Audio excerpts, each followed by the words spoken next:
চলো let's discuss about bryophyta. See ব্রায়োফাইটাদেরকেও partially thallus like body বলা যায়। এদেরও যে বডি সব ক্ষেত্রে খুব ওয়েল মার্কড অ্যান্ড ডিফারেন্সিয়েটেড তা নয়, and they also lack typical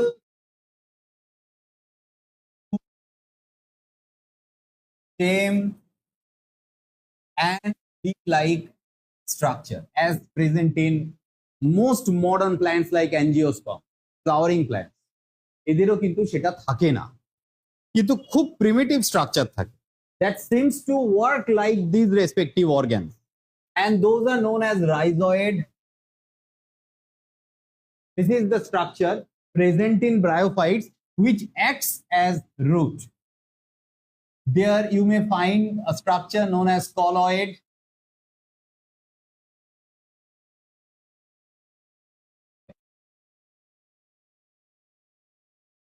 that seems to act like stem and leaf respectively. এদের বডি কখনোই খুব মাটির থেকে উপরে ওঠে না, মেইনলি এদের পার্বত্য অঞ্চলে পাহাড়ে পাওয়া যায়, রকের উপরে এরা বিস্তার লাভ করে। তোমরা পাহাড়ি অঞ্চলে বেড়াতে গেলে অনেক সময় হয়তো ব্রায়োফাইটস দেখেছো, গেস করতে পারোনি অর ডিসক্রিমিনেট আউট করতে পারোনি weather it is algae or bryophytes. খুব কাছাকাছি দেখতে, খুব কাছাকাছি দেখতে, গুলিয়ে যায়, কিন্তু এরা একটু অ্যালগির থেকে আলাদা, কারণ এদের বডিতে কিছু স্পেসিফিক লাইফ সাইকেল স্টেজ দেখা যায়। সেটা কি এবং কিভাবে হয় সেটা আমি বলবো, তবে তার আগে ডিফারেন্ট গ্রুপস অফ ব্রায়োফাইটাটার সাথে একটু পরিচয় ঘটিয়ে নিই। প্রথম গ্রুপটাকে বলা হয় লিভারওড। দেখতে অনেকটা আমাদের লিভারের মতো, লিভারওড known as হেপাটিকপসিডা। হেপাটিক কথার মানে হলো লিভার, ঠিক আছে? এদের লিভারের মতো অনেকটা স্ট্রাকচার হয়, যেমন এর এক্সাম্পল রিক্সিয়া আমরা দিতে পারি, মার্কেনশিয়া, রিক্সিয়া। সায়েন্টিফিক নেম আন্ডারলাইন করতে ভুলো না, আমি আপাতত একটা লিখছি, তোমরা দুটো চারটে মুখস্থ করো। তারপরের গ্রুপটার নাম হলো অ্যান্থোসেরাপসিডা। এটাকে বলা হয় হর্ন, এটা শিংয়ের মতো দেখতে, হর্ন ওয়ার্ড। এই ওয়ার্ড কথাটা মজদের ক্ষেত্রে প্রায় ইউজ হয়। অ্যান্থোসেরাপসিডা এর এক্সাম্পল হলো অ্যান্থোসেরাস এসপি। ছবি দেখাবো, আমি শিট দেবো, তখন তোমরা দেখবে অ্যান্থোসেরাসকে দেখতে কেমন হয়। আর ব্রায়োপসিডাকে বলা হয় টিপিক্যাল মস। মস বলতে যেরকম বোঝায় সেটা আসল হলো ব্রায়োপসিডা। এর সায়েন্টিফিক নেম হলো স্প্যাগনাম। এছাড়াও ফিউনেরিয়া বলেও একটা স্পিসিস আছে, sphagnum, it's NUM। This is bryophyta. ছবিগুলো দেখাই, তোমরা দেখবে একদম ইউনিক গাছ। এই গাছগুলো মাটির থেকে বা বললাম পাহাড়ের পাথরের ওপর হয়, খুব বেশি কিন্তু মাথা তুলে দাঁড়ায় না। পার্বত্য অঞ্চল ছাড়া এই গাছগুলো হয় না। আর এদের বডি কিরকম বলতো, অনেকটা এরকম টাইপের হয়, থালার মতো চ্যাপ্টা বডি। এবার এই জায়গাটা থেকে আমি দুটো দেখালাম, কোনো গাছে তিনটে চারটে এরকম আউটগ্রোথ দেখা যায়, থালার মতো মাটির ওপর চেপটে পড়ে থাকে। এইগুলোর থেকে আবার কখনো কখনো কিছু কিছু অংশ বেরোয়। এই স্ট্রাকচার গুলো যেটা এঁকেছি এটাকে গ্যামেটোফাইটিক প্ল্যান্ট বডি বলে। আর এদের থেকে আবার কখনো কখনো ছোট্ট ছোট্ট নারকেল গাছের মতো স্ট্রাকচার বেরোয়। ছোট্ট ছোট্ট নারকেল গাছ মানে সেটার হাইটও যে এত দূর হয় একদম তা ভেবো না, এটা ইমাজিন করার জন্য বলছি। কিছু কিছু ক্ষেত্রে এরকম কয়েকটা স্ট্রাকচার মাটির থেকে বেরোতে দেখা যায়, যার মাথায় এরকম নারকেল গাছের মতো যেন স্ট্রাকচার আমরা খুঁজে পাই। এইটাই দেখা যায় ওই মার্কেনশিয়াতে। মার্কেনশিয়া বাস্তবে কিরকম দেখতে হয় খানিকটা আইডিয়া পাবে। এটা শুধু মরে গেছে কিছু বছর আগে, বেঁচে থাকলে এর কালার সবুজ হতো। এই জিনিসটা বাস্তবে যখন পাহাড়ের সারফেসে থাকে তখন এরকম থাকবে। এবং তোমরা এটাকে কেয়ারফুলি দেখো, খুব বেশি নাড়িও না, এটা একটা প্রিজার্ভ মেটেরিয়াল, ভেঙে যেতে পারে। খেয়াল করে দেখবে যে এখান থেকে কিছু স্পাইক লাইক স্ট্রাকচার উঠেছে। এই পুরো একটা স্ট্রাকচারই কিন্তু একটা গাছ। জিনিসগুলোর সাথে পরিচয় না ঘটলে আমরা এটাকে কিন্তু মুখস্থ করতে পারবো না। মনে রেখো, তোমাকে ধরো আমি বললাম did you ever heard the term dogfish, তুমি বললে হ্যাঁ স্যার আমার বাড়িতে একবার একটা কুকুর মাছ খেয়েছিল। So at that moment of time the dog may be termed as dogfish. না, শার্কের কমন নেম ডগফিশ, শার্ক। এবার তুমি যদি শার্ক, ডগফিশ এই টার্মগুলোকে রিলেট করতে পারো, তাহলে দেখা গেল তুমি কিছু এক্সাম্পল, কিছু দুটো চারটে ক্যারেক্টারিস্টিক্স নিজে মুখস্থ করে ফেলবে, সেখানে আমার হয়তো কোনো ইনভলভমেন্টও দরকার নেই।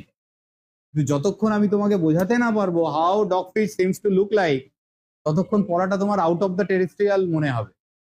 এই স্ট্রাকচার গুলো, ওই যে বললাম নারকেল গাছের মতো, এই যে এই স্ট্রাকচার গুলো, এগুলোকে স্পোরোফাইটিক জেনারেশন বলে। আমি একটু পরেই একটা ছবি আঁকছি, স্পোরোফাইটিক জেনারেশন বলে।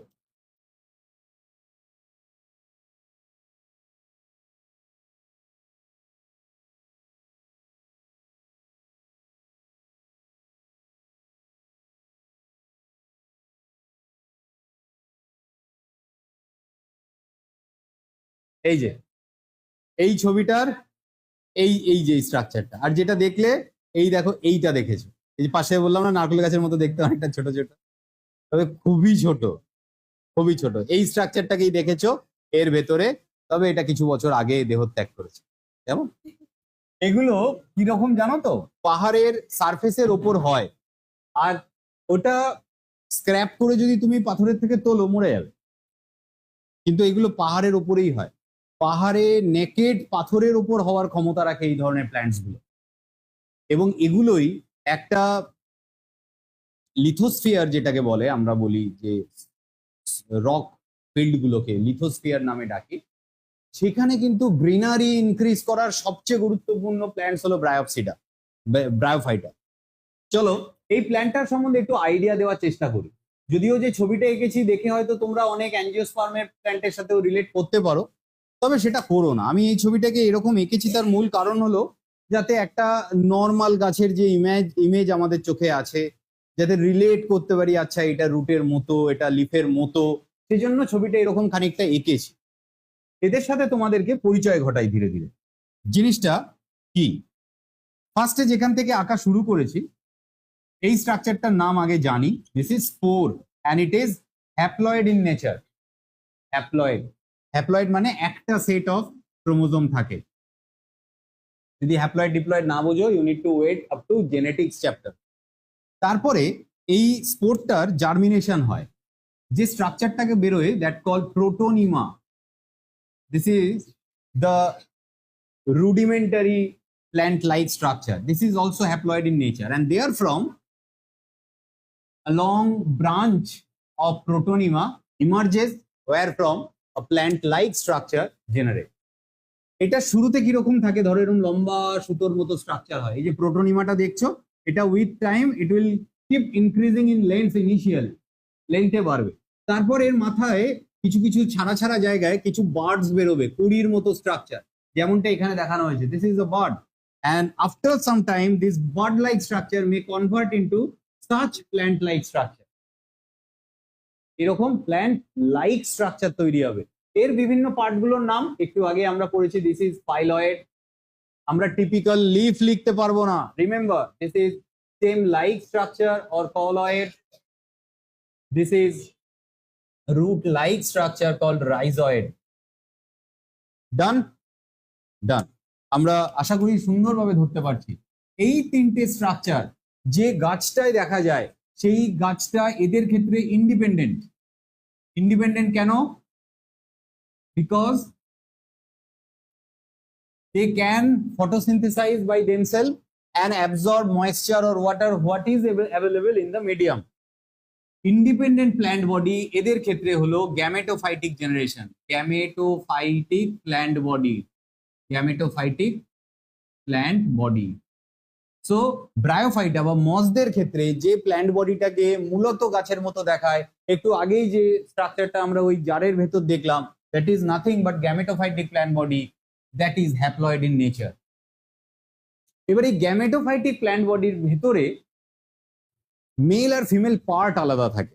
দেখো এই ছবিতে দুটো ডাল এঁকেছি।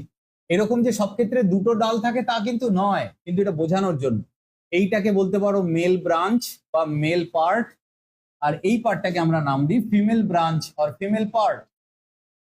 এদের মাথায় যেটা লাল দিয়ে বোঝানোর চেষ্টা করেছি, just to discriminate this part, এটাকে বলা হয় মেল ব্রাঞ্চে থাকে, এইটার নাম অ্যান্থেরিডিয়াম।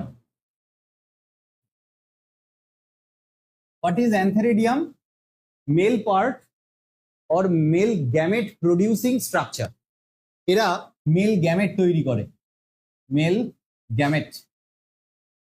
এদের ক্ষেত্রে সেই মেল গ্যামেটের নাম কি জানো? ব্র্যাকেটে লিখে রাখো, আমি লিখছি না, অ্যান্থেরোজয়েডস। মেল গ্যামেটের নাম ব্র্যাকেটে লিখো।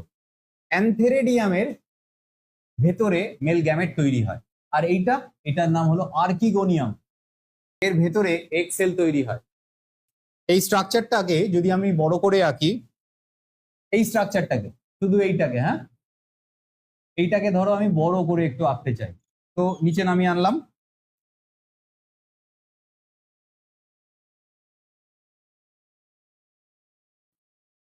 কার ভেতরে থাকে? আর্কিগোনিয়ামের ভেতরে। যে স্ট্রাকচারটা ভেতরে থাকে that seems to look like ovary. আমরা মনে করো ক্লাস 9-এ না 10-এ কোন সময় যেন ফিমেল পার্ট দেখেছিলাম ফ্লাওয়ারিং প্ল্যান্টস এর, তাতে আমরা পড়েছিলাম স্টিগমা, স্টাইলি, ওভারি। অনেকটা ওভারির মতো দেখতে না স্ট্রাকচারটা, এটাকে ভেন্টার বলে। এগুলো শেখো, লাগবে। তাহলে ভেন্টার কি না? আর্কিগোনিয়ামের ইন্ডিভিজুয়াল স্ট্রাকচার, যে বেসটার ভেতরে এগ থাকে, that almost serve like ovary as in case of flowering plant. তবে এটা ফ্লাওয়ারিং প্ল্যান্টস নয়। আর এই যে মাথার দিকটা, একে বলা হয় নেক, গলা। এখান দিয়ে মেল গ্যামেট ভেতরে ঢোকে টু ফার্টিলাইজ দ্য এগ। এখানেও কিন্তু এগটা হ্যাপ্লয়েড, ব্র্যাকেটে এন, আর এই যে মেল গ্যামেট এটাও হ্যাপ্লয়েড, ব্র্যাকেটে এন। এই যে স্ট্রাকচারটা দেখছি আর্কিগোনিয়াম, অ্যান্থেরিডিয়ামের নাম দিয়েছি। গাছের মাথায় এই স্ট্রাকচারগুলো খুব ডেলিকেট হয় বলে কিছু সূক্ষ্ম রোঁয়ার মতো সূক্ষ্ম থিন লিফ লাইক স্ট্রাকচার এদেরকে ঘিরে রাখে। এই যে যেটা লাল কালারের লিখেছি, এই স্ট্রাকচারটার আবার আলাদা নাম আছে জানো? এটাকে একটা স্পেশালাইজড লিফ বলে। এই স্ট্রাকচারটার নাম আছে, আমি লিখি, এটাকে বলা হয় পেরিগোনিয়াল লিভ, এটাকে বলা হয় পেরিকিটিয়াল লিভস। এটা কিন্তু তোমায় মুখস্থ রাখতেই হবে। পেরিকিটিয়াল লিভস কোথায় পাওয়া যায়? Just surrounding the archegonium.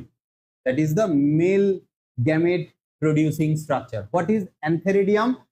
Mail gamete producing structure. What is archegonium? Female gamete producing structure.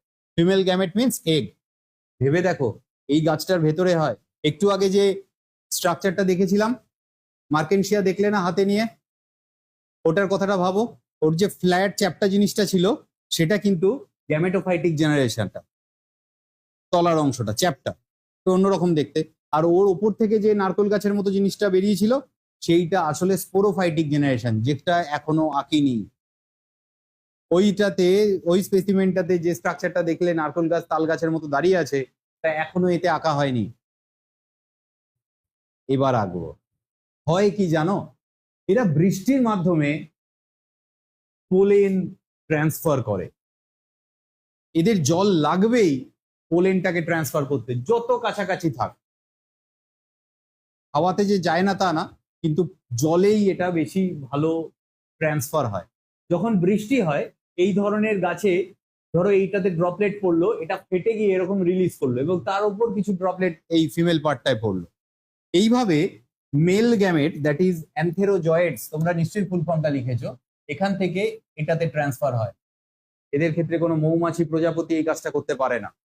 Mail gamete from antheridium transfer to the archegonium. আর্কিগোনিয়ামে এই নেক সেল থেকে, ধরো এটা মেল গ্যামেট, এই মেল গ্যামেটটা নেক সেল দিয়ে ভেতরে ঢুকে এগকে ফার্টিলাইজ করবে, and now it will produce zygote. তাহলে জাইগট যদি প্রশ্ন করে কোথায় তৈরি হয়? Within archegonium, specially within the venter. খুব খুঁটিয়ে পড়াচ্ছি কিন্তু, এই জায়গাগুলো অনেকেরই আইডিয়া নেই। এবার ফার্টিলাইজেশন হয়ে গেলে এই জাইগটটা ইন ফিউচার স্পোরোফাইটিক জেনারেশন তৈরি করবে, কারণ জাইগট যেটা হবে সেটা কিন্তু ডিপ্লয়েড হবে। এখনো অব্দি যত জায়গায় যা লিখেছিলাম দেখো সব এন, সবাই হ্যাপ্লয়েড ছিল। খেয়াল করে দেখো যত জায়গায় যা যা লিখেছিল সব haploid, male gamete, female gamete. এইবার প্রথমবারের জন্য জাইগেট হবে এর ভেতরে, সেইটা হবে ডিপ্লয়েড। আর এই জাইগেট কিরম ভাবে ভবিষ্যতে বড় হয় জানো তো? এর উপরেই ডিপেন্ডেন্ট হয়ে, অন্য কোথাও খুলে যাবে না, এর উপরেই ডিপেন্ডেন্ট হয়ে এরা স্পোরোফাইটিক জেনারেশন তৈরি করে। কিরকম হয় সেটা দেখিয়ে দিচ্ছি।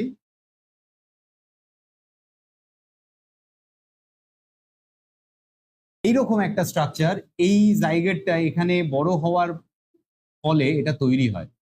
প্রত্যেকটা স্ট্রাকচারের পার্টের নাম আমি শিখিয়ে দিচ্ছি, কিন্তু এটা এরই ভেতরে কিন্তু তৈরি হয় জানো। এই ছবিটাতে দেখো, এই এগটা যখন ফার্টিলাইজ হবে, যখন জাইগেট করবে, এই ভেন্টারের ভেতরেই এই স্ট্রাকচারটা ক্রমশ বড় হতে হতে হতে হতে এক সময় এই স্ট্রাকচারটা তৈরি করে ফেলে। এই যে স্ট্রাকচারটা হলো, this is now known as sporophytic generation and it will possess several different parts. Like এই মাথার পার্টটাকে বলা হয় ক্যাপসিউল, ডিপ্লয়েড, এর সমস্ত বডি পার্ট ডিপ্লয়েড। এই বডির নিচের দিকের পার্টটাকে বলা হয় সিটা, দেখতে গাছের মতো কিন্তু আদপেও গাছের পার্টের নামের সাথে কোনো মিল নেই, ডিপ্লয়েড ইন নেচার। আর এই নিচে পায়ের লাইক স্ট্রাকচার বা রুটের মতো দেখে মনে হচ্ছে এটাকে ফুড বলে, এটাও diploid in nature. Very unique, very unique. ওই গাছের সাথে লেগে থেকেই তৈরি হলো। একটু আগে দেখা মার্কেনশিয়ার ওই যে নারকেল গাছের মতো অংশগুলো, those were none other than sporophytic generation. Capsule, seta, foot, এই তিনটেকে একসাথে সেকেন্ড ব্র্যাকেট দাও, this is sporophytic generation of মস।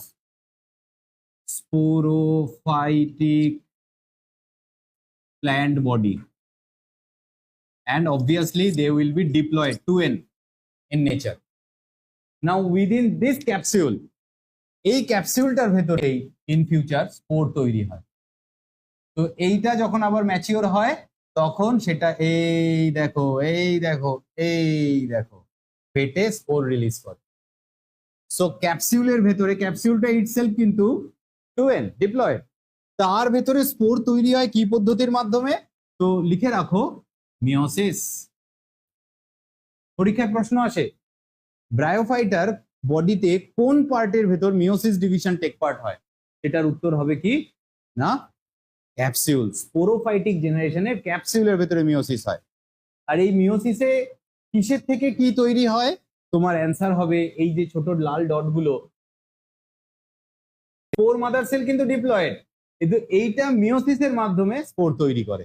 একটা স্পোর মাদার সেল থেকে 4টে এরকম স্পোর তৈরি হয়। পুরো খুঁটিয়ে বলে দিলাম। এইবার এখানে যত ছোট ছোট ইনফরমেশন পাবে না বইতে, আগে আমার বইটা পড়ে নিও, ছোট ছোট ইনফরমেশন গুলো সবকটাকে সাজিয়ে নিও, দেন এই ছবিটা নিজে আঁকার চেষ্টা করবে, দেখবে টোটাল টার্মটা পুরো ছবির মতো উঠে আসবে। সবকিছু বলে দিয়েছি। ওদের ক্ষেত্রে হ্যাপ্লয়েড জেনারেশনটা হলো গ্যামেটোফাইটিক জেনারেশন বলে, আর ডিপ্লয়েড জেনারেশনটা যেটা ক্ষণস্থায়ী হয়, কিছুদিনের জন্য হয়, এই স্পোরটা ফেটে গেলে আবার মরে যায়, এটা কিন্তু এর উপর ডিপেন্ডেন্ট। কার উপর? গ্যামেটোফাইটিক জেনারেশনের উপর ডিপেন্ডেন্ট। তো একটু আগে আমরা যে মার্কেনশিয়ার এই স্ট্রাকচারটা দেখেছিলাম, আরেকবার রিকল করে নাও, আমি ধীরে সুস্থে এটাকে বের করি। মার্কেনশিয়ার এই স্ট্রাকচারটা দেখেছিলে, এই স্ট্রাকচারটা যখন হালকা কাত করে দেখেছো যে কিছু একটা স্পাইকের মতো উঠে আছে, দ্যাট ইজ স্পোরোফাইটিক বডি। থালার মতো যেটা চ্যাপ্টার নিচে রয়েছে, দ্যাট ইজ গ্যামেটোফাইটিক বডি। ওদের ক্ষেত্রে এটাকে গ্যামেটোফাইট বলে। এবার বোঝা যাচ্ছে? তাহলে এই যে নারকেল গাছ, তাল গাছের মতো উঠে দাঁড়িয়ে আছে বডির থেকে, এর মাথাটাই হলো ক্যাপসুল। এর থেকে স্পোর ফাটবে, এই স্পোর আবার হাওয়ায় হোক জলের হোক মাধ্যমে আশেপাশে ছড়িয়ে পড়বে, তার থেকে ইয়ং গ্যামেটোফাইট বেরোবে, that is known as protonema, তার থেকে আবার পরে বড় গাছ হওয়া তৈরি করবে। এটা মরে যাবে, গাছ মরবে না কিন্তু। এইরকম তুমি নিশ্চয়ই এই স্ট্রাকচারটা যখন খেয়াল করেছো দেখেছো, এরকম আরো তো দু চারটে আশেপাশে আছে, যেটা হলো সেটা শুকিয়ে যাবে, কিন্তু দেখা গেল এরই বডি পার্টে আর একটা আরো দুটো চারটে ডালে আছে। যতক্ষণ না এরকম নয় যে এই গাছগুলো অনেক দিন বাঁচে, তাও নয়, কিছু অল্প কয়েক মাসই বাঁচে, কিন্তু ওইটুকু সময় সে তো আবার অনেক স্পোর তৈরি করে দিল, তো আশেপাশে আরো ছড়িয়ে যাবে, তো সেগুলো থেকে আবার ইয়ং গাছ হবে। সবুজটা, হ্যাঁ হ্যাঁ হ্যাঁ, এই এগের এখানেই তো হয়ে জাইগেট হয়। ফলে ওর ওর ভেতরেই বড় হতে হতে হতে এই ভেন্টারটার ভেতরেই বড় হয়, বড় হতে হতে হতে হতে হতে এই স্ট্রাকচারটা তৈরি করে ফেলে, এর থেকে খুলে যায় না, এর সাথেই অ্যাটাচ থাকে। একটা স্ট্রাকচার থাকে, তুমি যখন জিজ্ঞেস করলে একটু বলে দিই। অনেক সময় দেখা যায় ক্যাপসুলের মাথার উপর একটা এক্সট্রা কভারিং দেখা যায়, অনেক সময় এটা থেকে কোশ্চেন আসে, কোশ্চেনটা আসে হোয়াট ইজ দিস।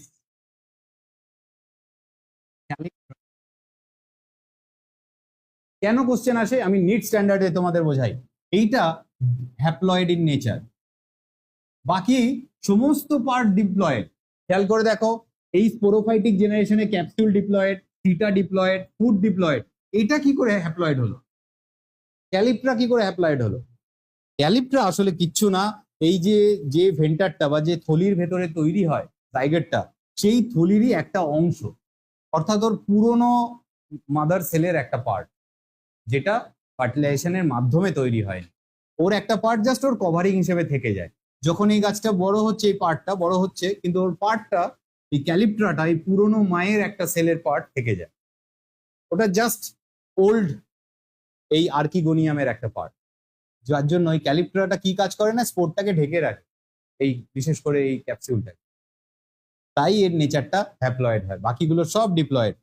তো এটা স্পোরোফাইটিক প্ল্যান্টের একটা কভারিং পার্ট, কিন্তু তৈরি হয় গ্যামেটোফাইটিক বডি পার্ট থেকে, ওর জন্য এর প্লয়েডিটা আলাদা হয়।